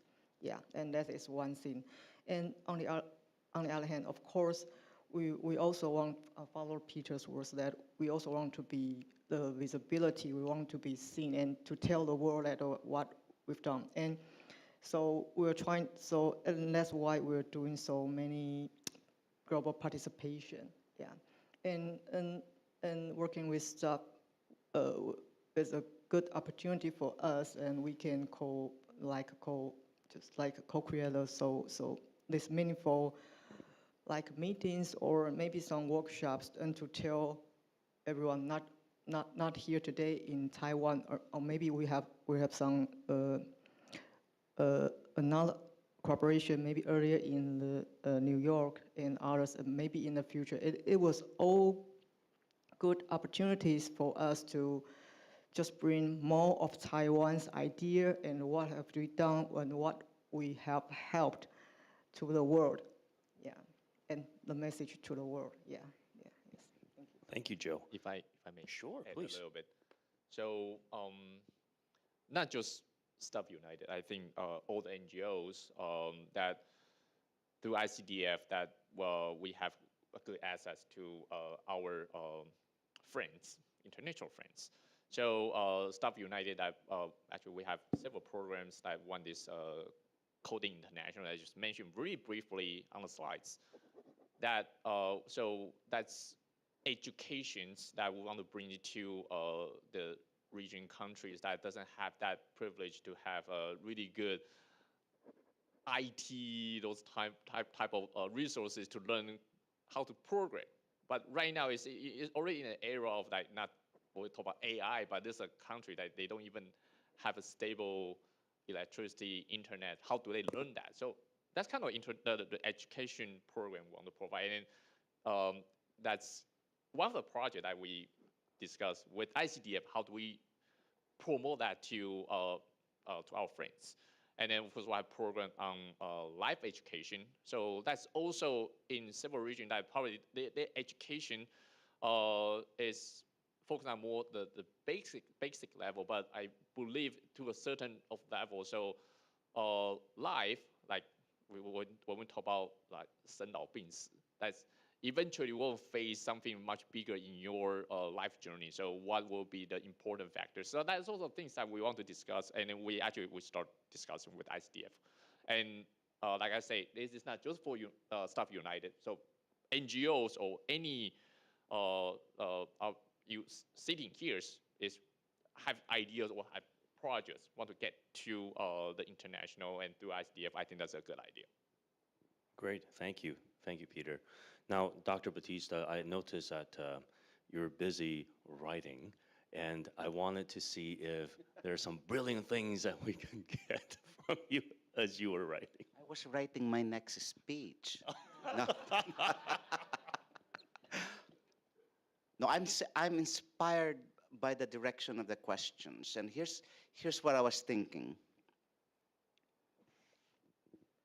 In NGO organizing, choose your battles. Identify the thematic issues around which you want to be known for and distinguished in, and then define your battlegrounds. What that means is that you have to establish the platforms in which you identify the voices you want heard and the agencies you want to be privileged in that platform. That's very critical for NGO advocacy. And that defines for you what Peter says, what I also alluded to earlier as the demarcation between what's the difference between cooperation by government and civil society and what is the uniqueness of civil society by itself. So choose your battles. Are they thematic? Gender equality, climate justice, health justice. After defining, after choosing your battles, and they need not be thematic, which are the concerns, as I said, of international affairs. They could be geographic, the war that's happening in Ukraine. It could be the issues arising out of the Israel-Hamas fight. It could be, as I said, the sovereignty issue between Taiwan and China. So choose your battles, define your battlegrounds, but you also need to identify your commanding generals and your foot soldiers. Now, I'm not talking about Sun Tzu. I don't know about. What was that? What's the title of the book? The Art of War. The Art of War. I've long read that, so I've done, but choose your battles, define the battleground, define the terrain in which you want to be known for. Peter's presentation today is a clear example of a vision of Staff United Fund for what it does. That's the battleground in which it does its work. You identify your commanding general and identify the foot soldiers. Identifying the foot soldiers means identifying the alliances you need to build, the networks you need to bring to your battleground, and the kind of people you must win over to the cause. And be very clear about that. And then, in all of that, be clear about your goals and be ready to be frustrated and disappointed. I've survived in the last 42 years, not because I've won all the battles I wanted, but because I shifted where, to use the metaphor of chess, and I'm not a chess player, to make sure where you put the pawns and your bishops and your generals and your king and your queen. And that, to me, is what inspires me and keep me going in my work, because you be very clear of the goalpost, but be ready to be frustrated. And I was teasing John, I think I will come up with a corollary program. It says UN come, because the stuff is UN go. It's when I say UN, across the street, come to the church center. So it's not a counter to what you do, but it is a dynamic that engages the international system, not necessarily in their own battleground, for which NGOs are not fully resourced to fight. Bring them to a venue where you have the advantage. That.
What's the nationality of my NGO? I couldn't find ROC, the Republic of China, or Taiwan, or even others. So we are broke. We can't find any the battle funds that we can do. And I raised this question, actually last night I talked to Peter. And I also as ICDF and as Minister of Diplomat, they cannot give me the answer. That's the question. We cannot go to UN, or even, how can we say come UN? It's impossible. Okay, I just want to give this question to the Dr. Bautista. Yeah, I heard your speech yesterday. Excellent. But how can we take the first step? Just let me know. Can I just challenge or contact the COP observer, the UNFCCC? My question, okay? Thanks for your help. The UNFCCC is a battleground that we cannot define our commanding general and our foot soldier. It's entirely the battleground of the UN. So it's access to the UNFCCC is entirely a UN turf. And in fact, even NGOs that have consultative relationship cannot attend UNFCCC. You must have a secondary accreditation to the Conference of Parties, and Staff United Fund has that, the secondary accreditation. So the engaging the climate change agenda does not always have to happen in a meeting of COP. You engage the agenda of the UN on a daily basis. Stop using a single-use plastic. That's a very localized personal engagement of the climate change agenda. Start using public transportation for shorter destinations instead of driving your car and your Ducati motorcycle to go around the rotunda. You're contributing to reducing carbon gas emission. So engaging the UN's multilateral agenda need not always happen at the physical premises of the UN. You create those physical premises in which the COP agenda in Dubai this coming December can happen at NTU because you engage the same topic as the UN meetings happen.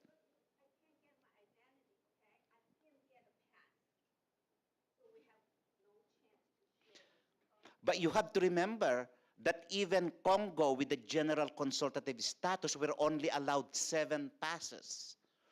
So you identify your foot soldiers, but your foot soldiers cannot all advance to the front. Because even, as I said, consultative status, we have only 7 passes to be able to enter to the, only 7 people can have a pass. So if you're talking of a throng, a whole battalion of volunteers, they're not going to get the pass in any case in that massive number. Well, if I may just share my experiences on COP28. And I'm very happy I'm not sitting up there so I can get down anytime. But anyway, we just get observership in UNFCCC this year. So we get 2 passes to COP28 in Dubai. So that's our first time. 我们常常是摸着石头过河。Stop United Fund, that's how we get into the UN system. Okay, so I understand, perfectly understand your frustration. I think that everybody here understand that's our Taiwanese. I cannot say it's destiny, but it's a situation what we are in right now. It's a reality, okay? So we just have to bear with the situation. And the concept actually that the Batista talking about yesterday, which I raised the question about the global and the local. Think about that. I think that's very interesting, right? Whenever you're doing something in your local, you actually do something globally. You have intertwined each other. So that's what we want to bring this up. You know, when we say UN go, I say because 我们说是加油，对不对？加油 ，go go go. That's what we say. But he say, "What? Come come come." we have a totally different. But it's also is kind of a parallel. So you do here, even though you're not in Dubai this time. If you cannot go to Dubai, doesn't mean you cannot participate in climate change initiative. I think that's exactly what we are. This is the world we live in here, right? So everybody, I think we share the same concept, but I perfectly understand your frustration. Okay, great.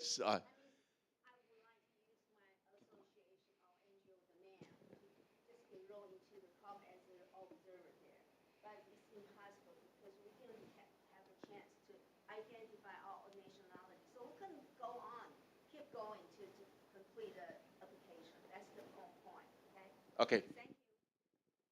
I do have a question to NTU students and the faculty here.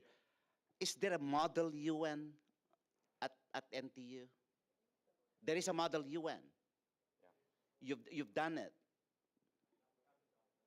That would be one way in which you simulate the meeting in Dubai, get the same agenda, identify students who will speak on behalf of specific countries and argue, research what would be the position of specific countries.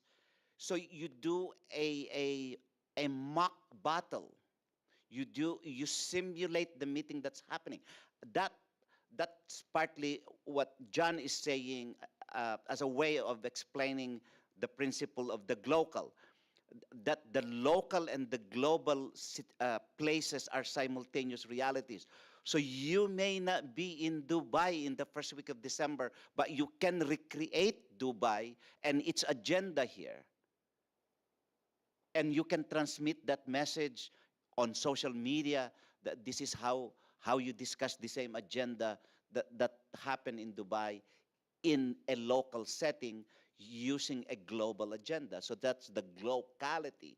In fact, that's my challenge, because global citizenship education, I have an antidote. I have a different proposal to that one. Instead of a global citizenship education, it should be global education for citizenship. So those are two different ideas of civics education. One develops allegiance to the state, global citizenship education. The other one is global education for citizenship, which is a more planetary understanding of the issues that we share. Climate change is beyond sovereignty. Pollution doesn't apply for a passport to go to the next country. It just travels overnight. Yes, very excellent suggestion, Model UN. And of course, we understand the situation, but we also currently understand the situation that maybe the speakers as well as the attendees currently may need a little break. So we do have coffee, I believe, from the organizer. Yes, something's outside waiting for us to go. But we also have some more time set aside for Q&As later. So those of you who have burning questions and desires and want to knows, of course, you can have that opportunity. But first, some coffee, please. Yes, so we'll take a short 5 to 10 minute break and we'll call everyone back. Thank you. And ladies and gentlemen, we all actually have a refreshment, and our staff will distribute to them. So distribute them to you. So don't worry about that, and you all will have a refreshment. And now we have a short 5-minute break. Yes, thank you.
Ladies and gentlemen, we would like to inform you that our section will start in 4:05. So yeah, please.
Session is Q&A from the audience, and we encourage active participation from all of you for the meaningful exchange of ideas.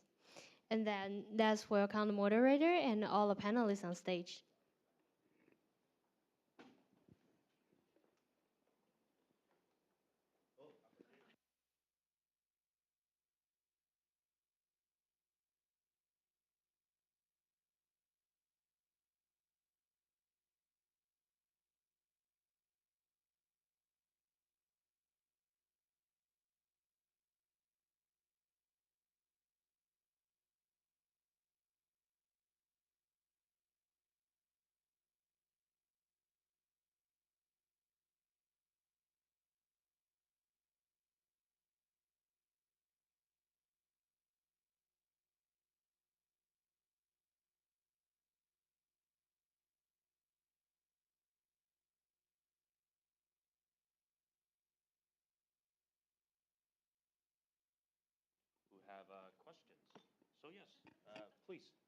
away.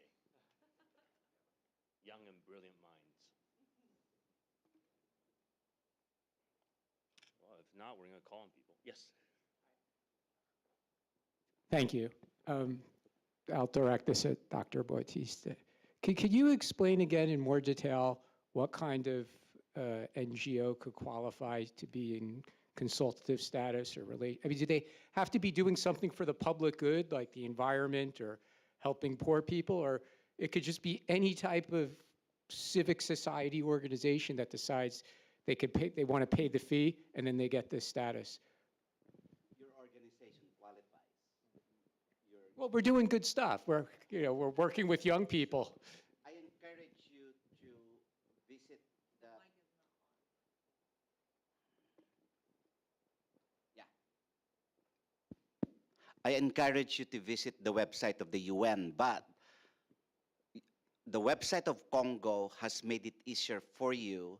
When you go to the website of Congo, which is ngocongo.org, there's a section which says UN accreditation.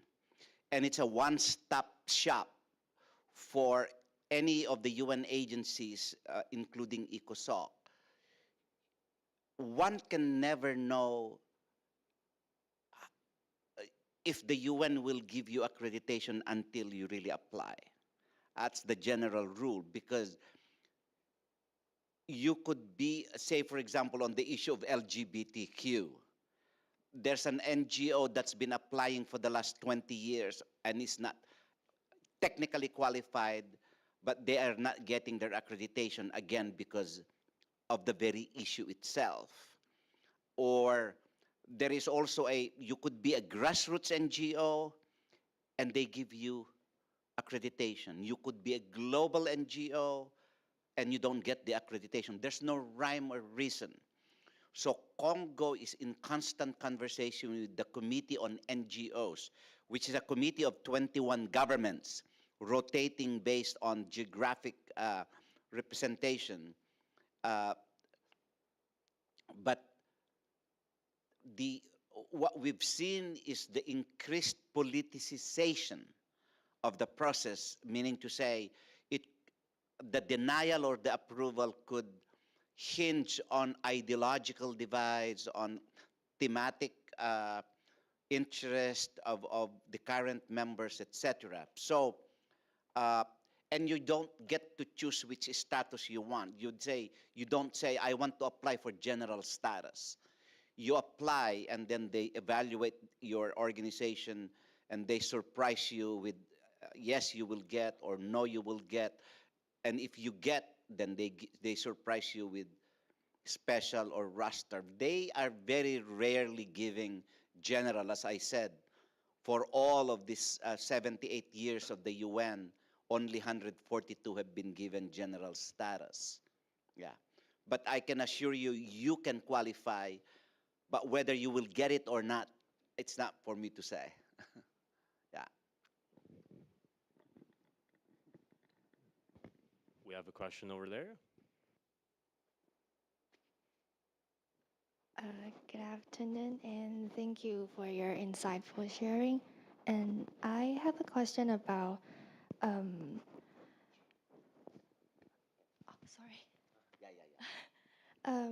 Since like NGO can do a lot of things and participate in different global issues, I'm wondering if it's really necessary for Taiwan to join UN, because as a nation or as a country, because what I think, like take recent Israel and Hamas war, for instance, UN can really do like anything to like stop the war or like pick a side to end the conflict and to stop people from suffering.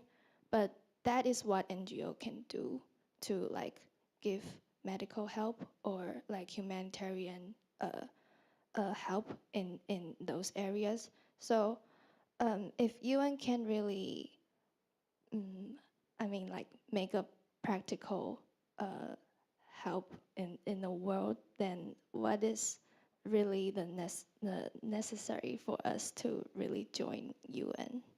And I'm not sure if this is a bad question because this is, I'm just wondering if we join a organization that can really make a change or cannot make the world a better place, then why do we really want to join an organization like that? So I want to hear like some opinions from you. Thank you. That's a very important question, and as those of you who have heard me in the last 36 hours here, that's a political process for which citizens need to be involved in. In other words, I do not have the explanation for how or why Taiwan does not have a status at the UN.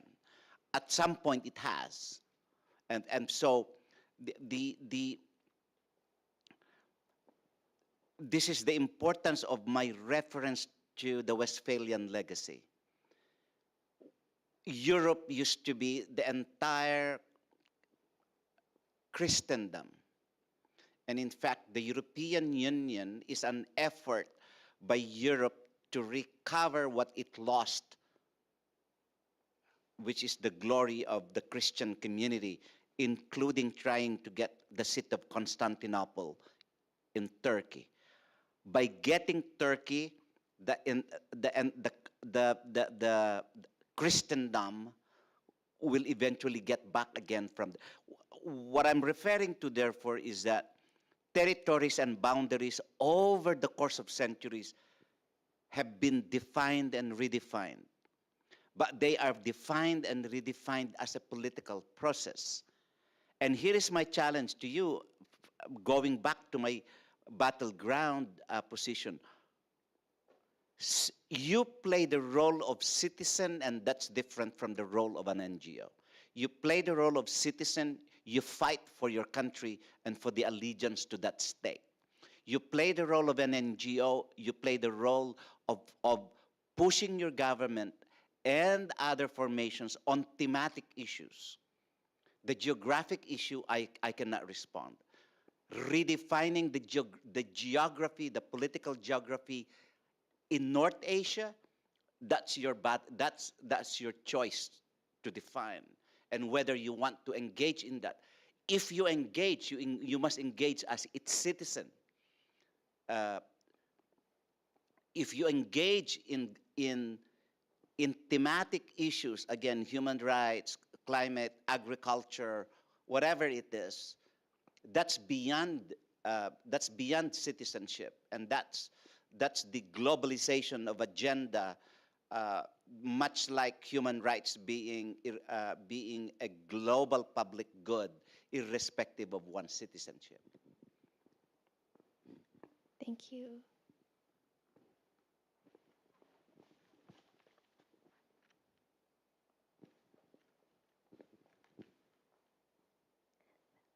Okay, so I'm very curious about the influence between UN and the NGOs. So to what degree can these two influence each other? Meaning, will UN have the right or power to influence the NGOs' actions or decisions? And will the NGOs' decision or ideology or thoughts influence the UN's decision making? So just to make sure that we heard your question correctly, the relationship or the interplay between UN as well as NGOs, how would one influence or impact another? There's reality and there's mythology to the response. The reality, as I said, is Article 71 of the United Nations Charter, the Constitution. Article 71 mandated the ECOSOC to define the rules for which NGO may engage the UN and how the UN may engage NGOs. So that's a two-way street. Article 71 provided for the two-way street of consultation. In other words, when you apply for consultative status at the UN, in your application, you will promise the UN that you are an organization serious on any of these issues, and you list it. And that you say, we have expertise for which you can consult us. And if you give us the consultation which we seek, we want to also consult you. So it's a two-way street compared to the other status which is the associated. So the power is defined with Article 71 having given with ECOSOC, I should say, having been given by the mandate under Article 71, ECOSOC then went on to work. And its latest definition of the role and the powers is 1996/31. So just to give you an inkling, 1996 means the year in which decision number 31 was made. So if you see 1978/25, those are much earlier decisions. So 1996/31 is revolutionary in many ways, because while NGOs do not have a juridical status within international law at the UN, it provides for the arrangement to get a pass, and how many words can you deliver at the UN, how many minutes will you be allowed to speak, and how many people can you register, etc. So I wouldn't necessarily call them the powers, and that's the myth. You know, are we really chasing really seven badges that gives us superpower roles when we enter? No. Even those of us who enter get frustrated 99% of the time. And so we glory in that one in that 1% when we get to be chosen. 27 years ago, when I joined this work, all you have to do is at 5 o'clock in the afternoon before a UN meeting, they would paste a paper on the wall and said, list your name if you want to speak to the agenda tomorrow. And the chair will go from the top down to the bottom and call the NGO to speak. Today, they will say, there will be 3 NGO speakers to address this meeting, which is a one-week meeting. Who gets to choose those 3? So NGOs who heard that keep it to themselves because they want to be one of the 3. Congo subverts that process. We announce that there will be 3 that will be chosen. And so people offer themselves, and then there's a process in which you negotiate and renegotiate the voice and agency to be present at the UN. And that's the work of art. How to please and not please NGO leaders is the bane of my work. May I keep asking questions? Of course, please. Okay, so the next question is directed to staff and ICDF. So I'm very curious about your experiences. Like throughout your hard work, there must be a lot of difficulties. So can you share the difficulties that you have encountered and the resolutions, and how is the fresh generation, or even younger, the middle school or elementary school, when they grow up, how they can help?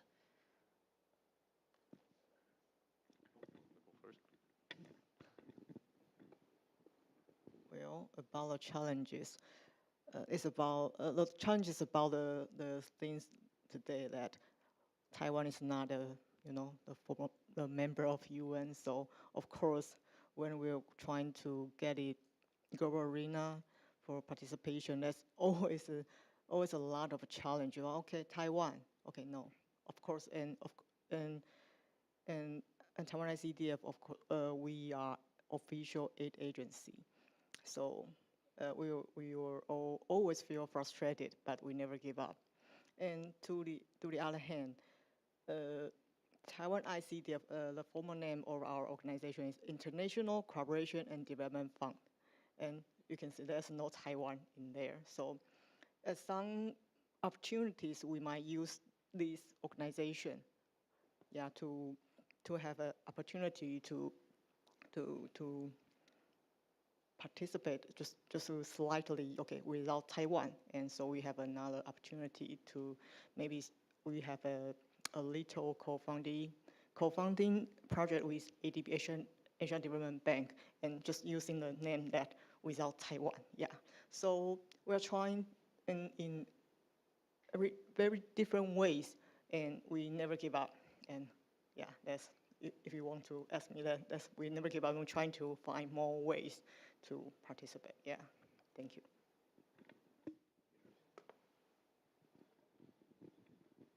Okay, so for me, probably John or Thomas is better to answer that question. I'll put my part first. So the difficulties or challenges is pretty much everywhere. Especially that getting out of Taiwan, that for years I live in New York, and go out and then just, even though you want to express just the idea, even though it's not really get to a kind of a political points, just like Joe mentioned, that you want to mention Taiwan, that you will feel the pressure. So first it's just the tension, and then so that's pretty much inevitable. So the first difficulty is it's not just probably things, probably not just like the process things, how to get a pass, how to get. Sometimes it's mentally, you know that's the pressure, saying this, you know that's it's coming, and then a lot of times you just don't see where are kind of the enemy and your enemy, where are they? So I think that's kind of the one of the difficulties. That's really just you deal with the pressures, and then you deal with all those kind of this just I mentioned all different kind of like let's say read the political issues. So if I can kind of just summarize that. I think the other part for your question, so if I can just kind of echo to your previous question, I think that's an excellent question actually. So actually, so for all the people here, I probably the least experienced person to speak about like international affairs. You might talk about UN, all these things, because my major is not in this part. But from my point of view is how many years of UN is that? It's over 100 years when the UN established. Is 78 years. 78 years, and then after 3 years, and we have Congo, right? So it's less than 100 years that we have UN. How many years we have in our mankind history? I think you can say over 5,000 years, right? So this part compared to the whole history is, you can say this is only a fraction of part of that human history. And then we have gone through all different kind of structures, all different kind of human, you would say, we get evolve into a different kind of like more civilized, but we get into a different kind of wars and more barbarian types, all different kind of things. But looking at the whole establishment of UN, from my point of view, it's probably just a beginning of another greater way to organize people or mankind. And then getting back to, so we're going to feel all different challenges or difficulty that how can we get involved with UN, and probably now we feel like, oh, UN couldn't help with just talk about Israel, Hamas, and all that, or even just Ukraine and the Russians, all different things. But if we can, as a kind of the younger minds, I think there's the time that we can do some creativities here, because even if kind of after the 70 years, I believe we still have a lot of room for us just to upgrade. I don't know what kind of upgrades is that, but I think that's also the kind of the point, the reason that we want to sit here and then to talk to you, give you an idea. So probably not this when we see this difficulty right now, probably not a big deal, because it's looking at the whole history. Look at the 历史长流, it's only just that small portion, right? So thinking about the next 100 years, what can we do? Or what can we do starting from now? I think that's getting back to my slides and all this kind of thing, but I think that's really interesting. And then I like that question, and I also like your questions. Yeah, we always feel a lot of pressures, always a lot of difficulties. But keep us going is just, yeah, we just want to see what kind of things we can do, what kind of impact we can make. And then so I believe we keep doing that, we can make something. And then that's probably something I can share with you. And you say some younger, even younger minds, I think that's something we can give them, just plant the seed. I think, with respect to time, because we do have to vacate this venue, this wonderful place, this place of all our minds and our energy thinking. But all of these speakers, I'm sure, are looking forward to, helping raise more awareness for a younger generation to get more involved, as Peter continues to emphasize. And I speak for staff as well, in that we're always looking for young people to join us, to learn about the process, and along the way, find more people who are like-minded, people who would like to engage in the same topics and really just help out, right? So with that, I know all of our contact information, our organizations, various organizations' contact information are all readily available. Speakers are still here. We'll be closing the event soon, but we're still going to be here on the floor for some additional engagements. Yes. I have a quick information and an invitation, which is to say that next year, the General Assembly of the United Nations will hold the Summit of the Future. And the Summit of the Future at the United Nations will include a world conference of young people, of civil society, that will be held in May in Nairobi, Kenya. And the agenda of the World Civil Society Conference is on Summit of the Future. My invitation to you, civil society in Taiwan, is to say, we are part of that future. Dare you not exclude us in defining what our future would be. And then you describe that. It is your right to describe what that future, and that you claim that future, and you say, you cannot finalize what that future would look like without our input. Let's see what happens. And now we extend our gratitude to all the guests and the audience for the remarkable dialogues today. And now, it's my honor to invite the Academic Director of NTU Political Science Student Association and the Senior Advisor of Asia Pacific Youth Association to award a certificate of appreciation to our panelists and moderators.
Okay, and now please turn around. We're about to capture a group picture featuring the audience and all the participants today.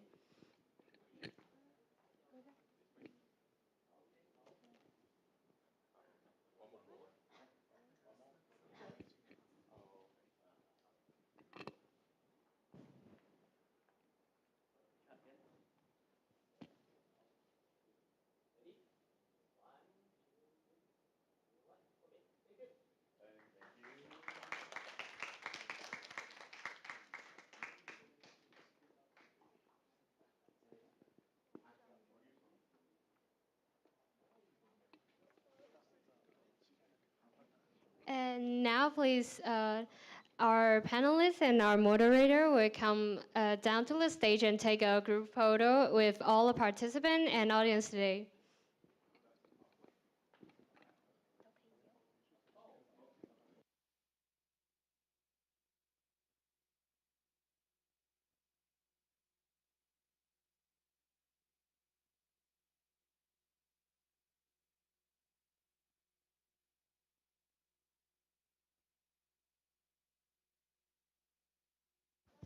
And please, all the audience, please just gather in the middle, and we would like to take a group photo.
Ladies and gentlemen, we would like to inform you that today's event has come to an end. A sincere thank you to everyone for your active participation. Stay connected with N2PSSA, Asia Pacific Youth Association, and Stop United Fund for the latest updates on upcoming events. Thank you once again for being with us today. You are more than welcome to come on stage to take photos with our incredible panelists and moderator. So stay tuned for more updates and have a great day.